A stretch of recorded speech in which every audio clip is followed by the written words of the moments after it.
Colin, Sonny, Larry. Didn't you and he used to be the best of friends? We're still the best of friends. No, you're not. Who says we're not? Sit somewhere else. Now, if I've done something to you, just tell me what I've done to you. When you didn't do anything to me, I just don't like you no more. You liked me yesterday. Colin, it's so nice to see you again. Good to see you again. How are you? I'm so fabulous. Brendan, it is such a pleasure to meet you. I feel like I'm eating dessert right now because the chemistry between you guys is so delicious and effortless. And I know, the last film, this is the first film you're in together since 2008 in Bruges. And I first wanted to know, what have you learned from each other after all this time? Oh, Jesus. Ongoing, I think. There's always, we find like we're very different in loads of ways. And there's a kind of a common, it's a kind of a soul kinship that allows us to discover all different things from our very different lives, which are, not all that different, but different enough. We were different generationally. We're living in different places. So coming around, it's always, we don't really hook up all that much. We don't, like once every couple of years. It doesn't matter. It always feels as if we just continue where we left off. But it's like in terms of learning anything, I'm not sure. We find things out every day, really. Yeah, exactly what he said. No, it is that. I don't know. I mean, I have an awful raw love for this man, and I do know in ways that I'm not too shy to articulate, but I don't have the words, or I don't have the exact precision to understand how he's informed my life. But I do know as an actor, most importantly though, as a man, as a human being, which puts into friend, father, all those ways, he's a huge, huge influence on me. And I just have the height of respect for him. I just think he's just one of the greats, as a human being. An actor, all that jazz, it's brilliant stuff. But I adore the man. And enough so that once every 3 years is enough of a measure. Yeah. You know what I mean? We don't see each other that much, but there's people I see on the regular in my life that I don't feel as clearly as I feel him when I get to spend time with him. So all that's there, It's a kind of an odd one because every time we meet up, there's love in the room. I'm mad about this fella as well. He's absolute gentleman, and it's and a lot of fun. And it's one of those things that, funny enough, with all the talk about neediness, there's no neediness in the relationship at all. So it doesn't matter. We go in and we take what we get. It's so brilliant. It really is so easy. It's lovely. Yeah, we take what we get. We don't, there's never any kind of thing. I mean, we said when we're leaving this time, because I don't care when we see each other next time, because, it's just there. Yeah, it's just that, it's like knowing that some people are out in the world is enough sometimes. Yeah, and it's just so organic, and I can tell just with you guys talking to each other that resonance. And you're both shy Irish boys, by the way. That SNL was so funny. But I gotta tell you guys, this is my favorite film you've done together. It's my favorite Martin McDonagh film. I feel like we've seen romantic breakups explored so much, and I actually run a support group for people that are heartbroken, and more people come to meetings for friendship heartbreaks because they're so really? Right. Wow, that's fascinating to me. How often or how really? And people become, because of the dissolution of friendships, they've lost a lifelong friend. Right, because it's not like you get this phone call that you're like, hey, we're not friends anymore. But in this movie you do, which I think is so beautiful. And so Colin, I know Martin's favorite part of the film is actually the expression that Pádraig makes when Colm tells him, I don't want to be friends anymore. And I wanted to know what went into making that face, and what did you imagine Pádraig was thinking about in that moment? I was just thinking of what you're saying, and I get that, but friendship is more nebulous in how it's presented. Yeah. You don't have to have a couple of dates, or you don't share a bed with each other. You're not working towards maybe a marriage or cohabitation or having kids. It's more nebulous. And so if there is a dissolution, sometimes are some of those people that come and visit your support group, are they left hanging that they don't exactly know where they stand? Yes, and that's why I think this film is so beautiful. And Martin McDonagh's storytelling, he lets me know where I stand.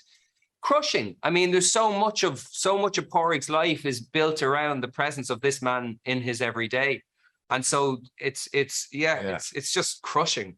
It's a core part of how you see yourself too, are the people that you have kind of settled into knowing, well, that's stable. Right. That's a reality. That's just a continuum. That, that a kind of a connection like that is a continuum, and therefore this allows me to be myself at a particular, from a particular place of safety. Well, I'm somewhere between being an individualist and, you know, a fan of the communal as well. And those are two juxtapositions that we're always bouncing between, you know, our need for solitude and our need to be part of something greater than ourselves. So I think oftentimes friendship gives our lives worth. I mean, we have to, I get it. You have to find worth within yourself. I get it. Look, Jesus, therapy, I'm into it. But you also, we do get worth. And I think it's justifiable. And I think it's beautiful. I think it's understandable that we get worth from those people that we choose consciously and choose through shared experience to continue to have in our lives, and hope that they continue to invite us into their lives. And there's also the thing about where, you know, Colin's character has lost his parents and never really, you know, his whole, he has coped with it by, you know, his nature and being feeling in some way opting not to deal. It always felt in part of that expression you were talking about, there was the whole weight of that grief suddenly came. That whole revisitation of that kind of abandonment and what was going on there. Yeah. That was it was doubled up on a little bit. There was no place to grieve. I mean, I know, I don't think it's telling tales out of school. Like when my dad's mom died and he was 13, there was no room for crying. There was, you one day, have your tears, and then we're moving on. So there would have been a bit of that. And women were allowed to wear widow's weeds for a year and would be expected to wear it that you were in mourning. So the men had to get on with it. So there's, you know, both are a prison, by the way. Expected to be in mourning. Totally. Both are totally. That's different, you know, different. Absolutely. Wow, this is like such a fascinating conversation. I wish I was in the same room with you guys, but it is true. I feel like that's also why this film is so beautiful, because we get to see that emotion from men, a man hurting, saying, hey, I want to be your friend. People never say that out loud. There's like this shame around that. And even, you know, Brendan, I wanted to ask you about Colm, because the reason why he wants to end the friendship is because he wants to devote his time to being this true artist. And I read that you said there's this sentiment I feel like we have as humans where we feel like we have to be prepared to suffer for our art. And the three of us are in the entertainment industry. And so I feel like we're constantly at that intersection. And so I wanted to know what your thoughts are on that. Like, is art more important than friendship? It's funny. I was talking to my son about this yesterday, and about the need for like people like who've gone into say you go into a play and you get into a place that's so dark. I was talking to somebody who'd gone into a play who spent 8 months being in a very, very dark place, and they took about 7 years to get over it, really, because there's a kind of a soul memory where if you go into those places for long enough, it can actually take your life away and start bleeding into your life. So the interaction between art and living is always a consistent one for me. I think that living is such a gift that you have to treasure it equally with art, and that you can sacrifice all you want, but if it's fundamentally stopping you living and enjoying the living of your life, you're paying too high a price for it. So il faut souffrir, all that stuff about it's necessary to suffer. I think that can be true. It doesn't have to be true and shouldn't be worn as a kind of badge of honor.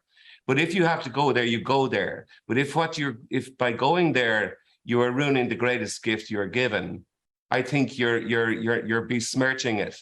And that's where I put my balance. If it's damaging me at some point on a fundamental level, I'm getting out of there. This is what happens in this one. It damages him, including.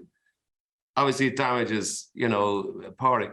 But Colin, the price you pay. The price he pays. Like when you say the despair is coming, when he says how's the despair, it's coming back a bit. Yeah, that's also crushing. It's crushing. Yeah, and even the time where he sees that there's a certain point in the film where he feels he's looking at the first consequence. Yeah. And there's a certain amount of saying, I did it. I suffered for my art. I was prepared to go to the end.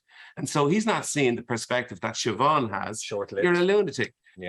But he's saying, Short-lived. I'm prepared to sacrifice all for art. And there is a beauty in that. So I think the film, what's great about the film is it's kind of tossing it all up in the air and saying, well, you guys figure it out. I love it. It's so hard though, Brendan, because we do wear busyness as a badge of honor in life. And I'm sure with you guys are actors, so you spend so much of your life being another person and away from your friends and family. So I commend you, and I can't thank you enough for making this movie and putting the art into the world, because it's amazing. Before I leave really quick, Colin, the last time you and I spoke was for the Batman, and Brendan. Yes, I remember in studio that day. Yeah, you're going to be in the Joker sequel, Brendan, with Joaquin Phoenix and Lady Gaga. And I was wondering if you guys have had a chance to exchange advice or talk about Jokers or Batman. No, but we're going to be working off the philosophy of 2 degrees of separation from now on. We've decided. Yeah. No, we haven't. He won't tell me nothing about it. Sworn to secrecy. Very admirable. And I know nothing about mine except I read the first episode, and it's the penguin thing, and it's magic. It's so tasty. Well, he was brilliant in The Penguin, and Joaquin as Joker is indelible in my head. So this is such a privilege to go into that level of work. It's fantastic. I can't wait. Why does he not want to be friends with you no more? Why is he 12? What the hell's going on with you, me brother? He's dull, Siobhan. I'm a major fan of your work, and I know you're actually a major fan of the director, Martin McDonagh's work, so much so that you actually had a picture of him on the background of your phone. I did. Even working with him. Isn't it crazy how that happened? It's not crazy. It's just weird. No, honestly, I did. I'm a big believer in you know, attracting what you put out there, and that, and you know, Martin was on the list of directors I wanted to work with, and I went as far as putting him on the front of my phone as a screensaver, and literally up until the point where I met him in New York to discuss the film, he was on my phone, and it was when I was waiting on him to come in, I was like, I should get this off in case I put my phone down and he sees his face pop up. He'll just think I'm insane and whatever. But yeah, that was I think it worked. I think it worked. Absolutely. I mean, you attracted it. It's so insane. But now that you've been in a Martin McDonagh film, did it like surpass your wildest dreams? And what did you learn about Martin's process working on this movie? You know, just being kind of out there on in Achill Island, and that was just a little magical experience, to be honest. And it does feel like the most Irish film ever, and to be part of that and be part of Martin McDonagh's kind of, you know, circle is really nice as well. Being a massive fan of his, and Brendan and Colin and Kerry and all of that, you know, and getting to kind of, you know, experiment in that world and play a character and bring it to life is I feel very grateful. Oh, I can't wait for people to see you in this. Let's talk about your character, Dominic, because he's a character that I feel like has a clearer grasp on the truth than everybody else on the island. And I was wondering how you connected to Dominic and what it is you love about Dominic. I think it's just honesty. As you said there, truth, isn't it? I mean, he sees it for what it is, and that filter of, you know, not saying something to protect someone's feelings is kind of gone from eliminated. It's almost like he just says it, and you kind of get the harsh truth, and it's probably the best advice you get as well. And it's almost like kids, you know, when kids say something to you, they don't have that thing of I may hurt your feelings by telling you this, but they just say it. They see it for what it is and say it for what it is. So I think there's a bit of that there, but there obviously is. He does see stuff in a different at a different angle, I think.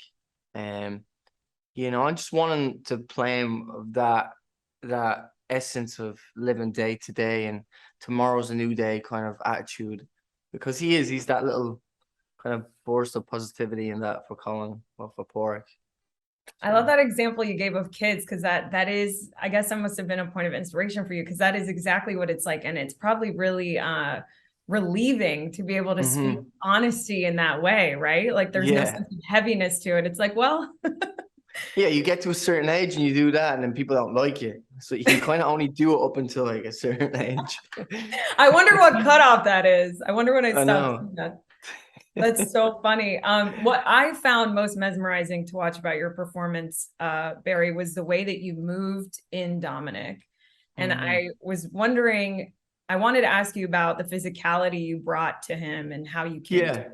Yeah, me and Martin had many discussions of, you know, kind of, you know, character traits and mannerisms. And I just wanted to be that kind of, you know, all right, up and go and into a new kind of, that's not working, let's go there. And that kind of, I wanted to inject that into his kind of movement, and yeah, just kind of like a little twitch of some sort. So yeah, we had many discussions, and we had to find the balance, and you know, and humanize him as well, and not make it any way other than, you know, truthful. Yeah, you can tell. And it really, you just really brought it to life on screen. I love it. I was also reading that you lived with your co-star, Colin Farrell. Yeah. So cool. And I was wondering if what was it like having Colin as your roommate? And did living with him help you at all with your character? I did, yeah, I did, because that relationship still exists, you know. And Dominic and Colin, Dominic and Pork, and me and Colin, it's kind of similar relationship, you know. Only I don't tell Colin off and be like, you know, but it did help, you know. Everything does help, and being on that island as well, you know, it's so small, and you know, you know everyone, and it just, you kind of stay within that bubble. And it kind of has that aura as well, which is, you know, time doesn't exist, or you don't know what, you know, time of the year it is, or, well, you do know what time of the year is, but you don't know what kind of year it is. But yeah, it did help massively. Yeah, I was reading too that you were looking for cell phone service on the island when you weren't shooting. On the edge of a cliff, literally, like, you know, be like, I think it's over there. And what I love about seeing you and Colin together in this movie, because you were saying this is like one of the most Irish films ever, which is the best part of it. But this is actually your third film with Colin. The last one was The Batman, but you guys didn't share scenes together. I was wondering what impresses you most about Colin Farrell. I think Colin is an amazing actor, you know, and we get to see in this as well, you know. He's so, you know, he really lets himself get vulnerable, and you know, has the comedy as well, and he goes through everything in this movie. I remember actually seeing it and being like, you know, texting him and saying, I think this is one of your best performances ever, man. You know, I'm really, really proud, and you know, I really mean that. So just as a younger actor watching him, I'm always learning, but you know, he's a role model to me as well, to be honest. He's always been there for me, and you know, just as a human being, and you know, I get to learn and watch as well from him. That's beautiful. I hope we get to see you two in future movies together. Yeah. Do you think, have you guys talked about like Penguin meeting Joker in a future Batman film? Oh, yeah. No. No, we haven't. I can't say anything when no one believes me, eh? I'm like, anyways.